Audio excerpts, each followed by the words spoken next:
منڈی بہاؤدین میں کھلی کچہری، پولیس عوامی افطاری، تھانہ Qadirabad circle Phalia. Inspector general of police Punjab Sardar Ali Khan کے وژن کے مطابق تھانہ قادر آباد میں کھلی کچہری کا سلسلہ جاری۔ ڈسٹرکٹ پولیس آفیسر انور سعید کنگرا کے تھانہ قادر آباد میں کھلی کچہری، عوامی مسائل سنے اور موقع پر ان کے حل کے احکامات جاری کیے۔ کھلی کچہری میں گرد و نواح کے علاقے کی عوام الناس سے درخواستیں موصول کر کے ان کے حل کے لیے فوری طور پر متعلقہ افسران کو احکامات جاری کیے اور کچھ درخواستوں کو موقع پر حل کر دیا گیا۔ کھلی کچہری میں سرکل پھالیاں کے D S P, S H Os, درخواست گزار، معززین شہر، میڈیا نمائندگان، نمبرداران اور عوام الناس کی کثیر تعداد نے شرکت کی۔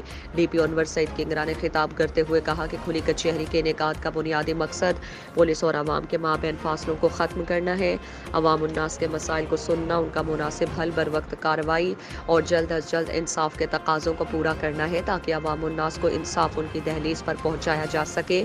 عوام الناس کے لیے پولیس افسران کے دروازے 24 گھنٹے کھلے ہیں۔ عوامی شکایات کے فوری ازالے کے لیے پولیس اپنے تمام تر وسائل اور اختیارات بروئے کار لا رہی ہے اور اس میں کسی قسم کی کوتاہی اور لاپرواہی ہرگز برداشت نہیں کی جائے گی۔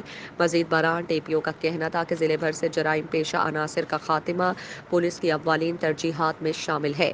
بعد ازاں عوام الناس اور پولیس نے افطاری کی جس کا اہتمام پولیس کی جانب سے کیا گیا۔